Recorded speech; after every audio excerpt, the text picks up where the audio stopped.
Lo tenemos vía telefónica al periodista desde Bolivia, Julio Peñalosa. Julio, espero que me estés escuchando bien. Un gran abrazo y gracias por estar con nosotros el día de hoy. Vale, muchas gracias. Saludos, sí, los escucho perfectamente. Espero que ustedes también a mí. Sí, te escuchamos perfecto. Sí.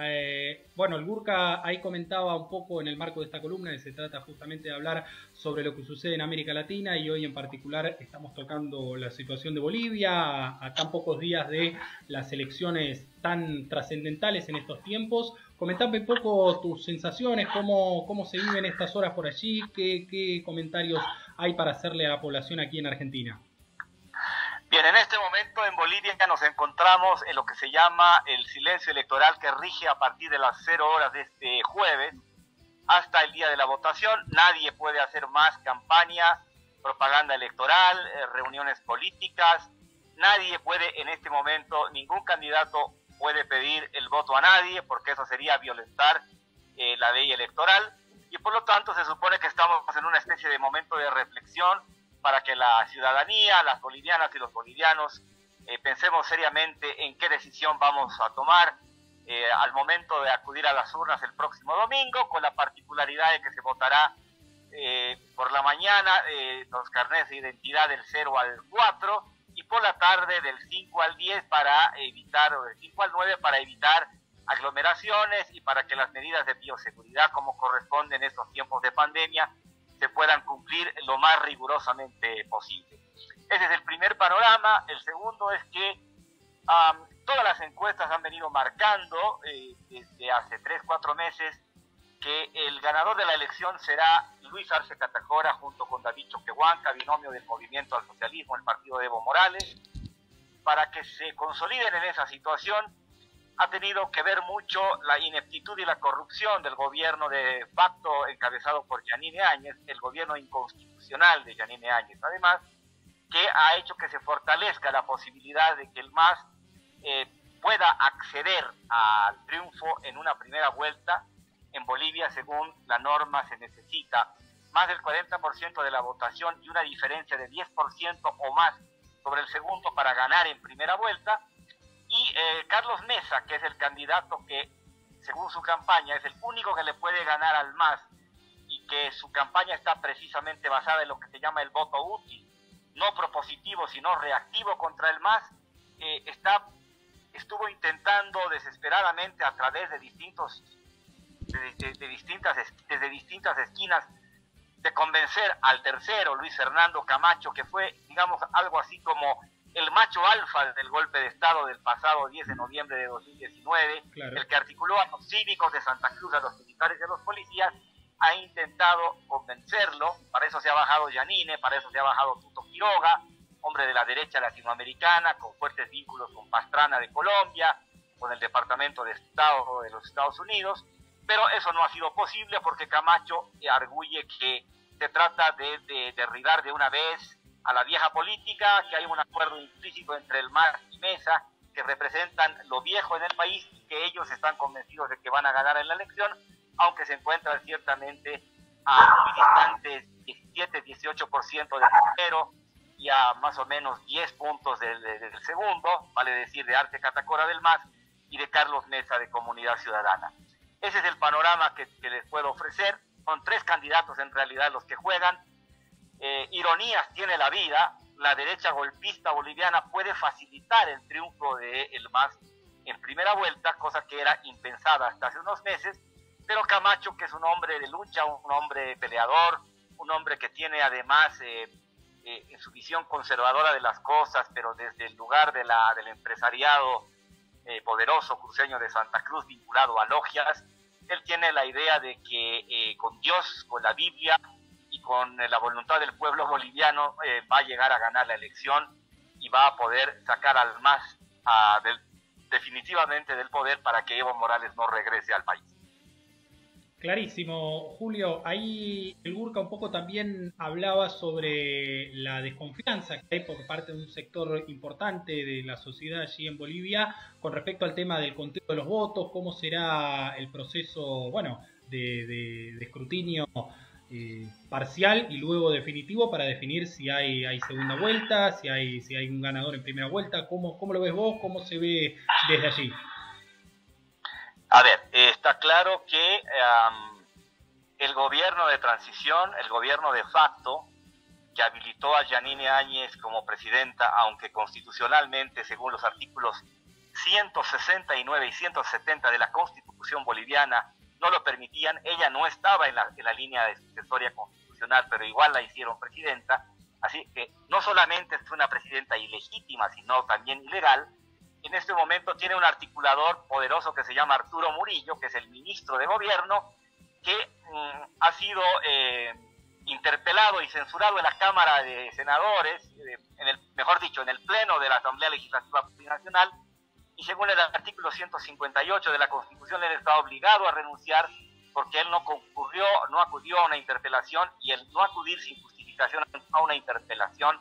significa destitución automática, según ese artículo de la Constitución. Pero él es absolutamente poderoso, él tiene una impronta absolutamente autoritaria y agresiva. Ha estado en los últimos días, en contacto allá en Washington con el Departamento de Estado, con personeros del Departamento de Estado del gobierno de Trump,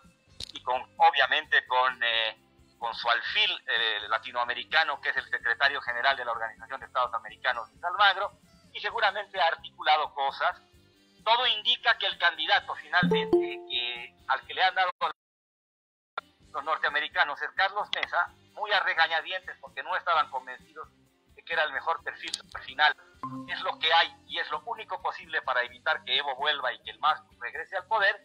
Y hay una serie de susceptibilidades, un clima enrarecido, por ejemplo, la participación de militares y policías en la cadena de custodia de la traslación de las actas electorales, que son el único documento legal válido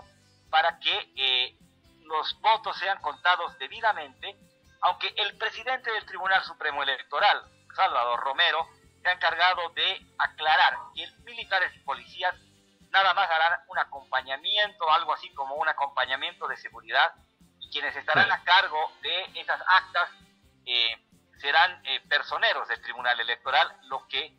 daría lugar a disipar susceptibilidades acerca de una actuación indebida de militares y policías en este proceso. Gurka, no sé si querés hacerle alguna pregunta a Julio. Aprovechamos estos minutos que muy gentilmente nos dio para hablar con AFK. Le quería hacer una pregunta con respecto, leyendo varios artículos y tratando de investigar, uno encuentra que en la diferencia entre Camacho y Mesa es el apoyo. Porque uno ve, por ejemplo, en algunas notas periodísticas habla de que tal vez Camacho tiene el apoyo de estas iglesias evangélicas y otras iglesias también, o sea, tiene como un desarrollo más en lo cristiano, y tiene el apoyo como de cierto sector del establishment boliviano, y que Mesa cuenta con un apoyo internacional del establishment, y que esta diferencia es la discusión que hay en Bolivia entre la derecha, y que esto es lo que usted bien decía, que posibilita de alguna forma el triunfo de Arce. ¿Es así o son teorías? ¿Cómo es el tema con respecto? A ver, Luis Fernando Camacho, lo repito, es el articulador de los cabildos de octubre-noviembre de 2019, era presidente del Comité Cívico Pro Santa Cruz y reunía a miles de cruceños y cruceñas en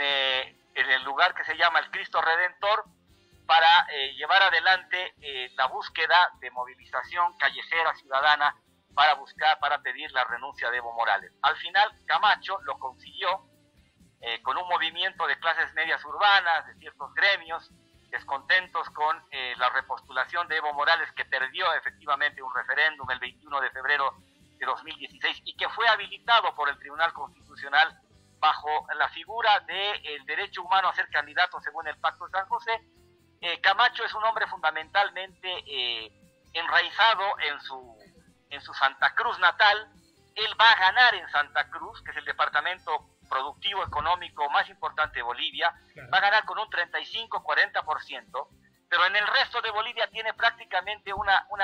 apoyo insignificante. Eso significa que Camacho tiene una gran proyección regional, pero que no pasa las fronteras de su territorio, que es Santa Cruz, y en el resto de los 8 departamentos sus posibilidades son verdaderamente mínimas, va a tener votaciones muy bajas. Por ejemplo, entre el 35-40% que vaya a obtener en Santa Cruz, comparado con el 1% que obtendría en La Paz, que es un departamento esencialmente masista, porque aquí está el altiplano aymara, y aquí hay por lo menos 50-55% de los votos para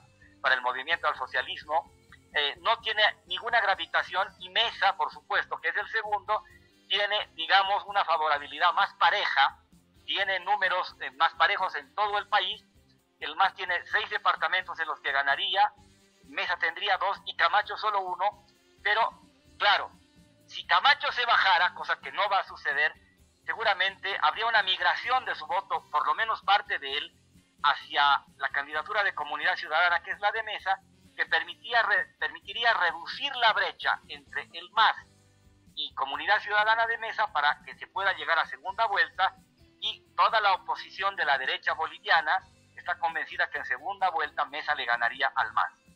El factor desequilibrante en favor del MAS va a terminar siendo el que pueda determinar con su actuación o con su performance nada menos que el golpista más importante de octubre-noviembre del año pasado, Luis Fernando Camacho, que, como repito, es un hombre del empresariado cruceño, viene del Comité Cívico Cruceño, y seguramente, como va a ser tercero, lo más seguro es que será tercero, y con una diferencia más o menos considerable, se habilitará el próximo año para elecciones nacionales para intentar ser el gobernador de Santa Cruz.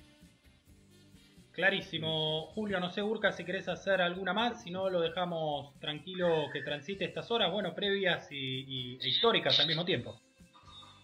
Bueno, un apunte final. Hay una gran incertidumbre. La incertidumbre pasa por si va a haber el 10% de diferencia entre el primero y el segundo, y si el MAS va a superar la barrera del 40%. Desde algunos lugares, desde la propia candidatura de Luis Arce Catacora, se insiste en que el MAS va a lograr superar el 50%. Son muy optimistas los militantes del MAS, que están distribuidos en todo el país, que es el único partido orgánico con presencia nacional en todos los territorios urbanos y rurales. En las zonas rurales, fundamentalmente en el campo boliviano, la supremacía del MAS es abrumadora. Ahí el voto será entre el 70 y el 80%, lo que le permite equilibrar sus dificultades en ciertas áreas urbanas, en que el voto de la clase media, que aspira al retorno al viejo orden, tiene una importancia que le permite todavía a Mesa augurar ciertas posibilidades de lograr esa segunda vuelta, porque parece que ya están convencidos de que la tabla de posiciones es inamovible. Arce Catacora del MAS primero, Mesa de Comunidad Ciudadana segundo, y Luis Fernando Camacho de Creemos tercero. Ahí te hace una más, Julio, clarísimo todo lo que hiciste, hace una más el Burka y te dejamos tranquilo. Muy bien, vale. Una pregunta, la última, Julio. Teniendo en cuenta la información que tenés y todo, viendo cómo va la cosa, ¿qué le espera a Jeanine Áñez después de las elecciones? ¿Qué es lo que se visualiza? ¿Qué papel va a jugar ella en lo que es Bolivia, en la política boliviana después de las elecciones? Bueno, en Bolivia vale la pena hacer una contextualización histórico-cultural. En Bolivia la grieta que le llaman ustedes a esa visión, a esa mirada binaria de los que en su momento eran kirchneristas y antikirchneristas, en Bolivia esa grieta es mucho más compleja y más profunda, porque está transversalizada la problemática de lo racial, de lo étnico, en la medida en que Bolivia es un estado plurinacional con 36 pueblos y naciones indígenas, originarios, campesinas, como le llama la nueva constitución política del Estado. Y ahí hay un país partido, un país de, digamos, para ponerlo en términos más o menos caricaturescos, un país de blancoides que niega la existencia y el derecho a los derechos de los otros, de los pobres, de los indígenas, de los que son negritos, morenitos, bajitos, y que terminan siendo ciudadanos de segunda. Eso no ha cambiado fundamentalmente en Bolivia, aunque efectivamente en los 14 años en que gobernó Evo Morales hay un empoderamiento extraordinario y una ciudadanización y una inclusión social que nunca antes se había visto en Bolivia. Y ciertamente esa es la grieta profunda, y eso es lo que nos lleva a pensar que si los números no son muy claros y se producen gestos de rechazo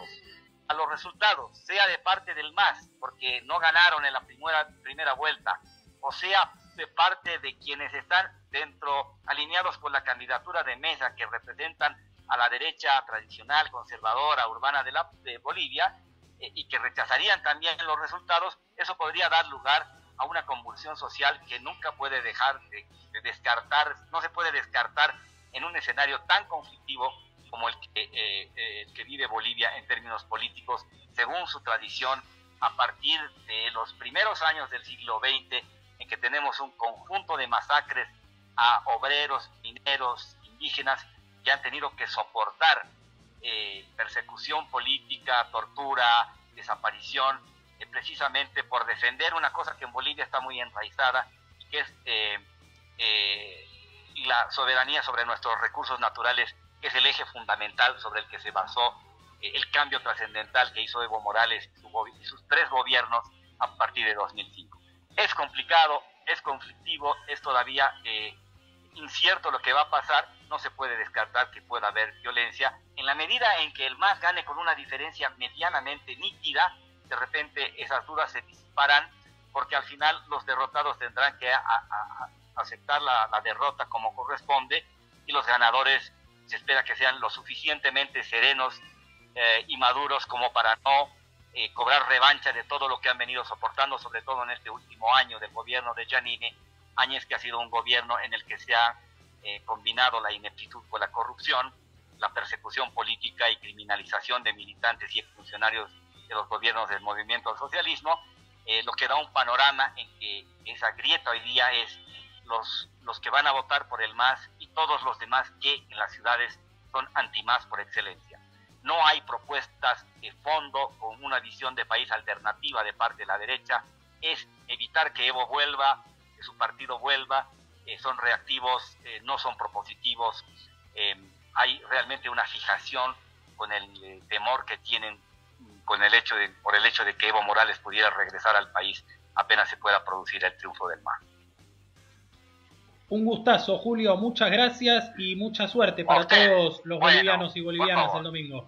Vale, un abrazo, que estén bien. Un abrazo muy grande. Era Julio Peñalosa, periodista de Bolivia.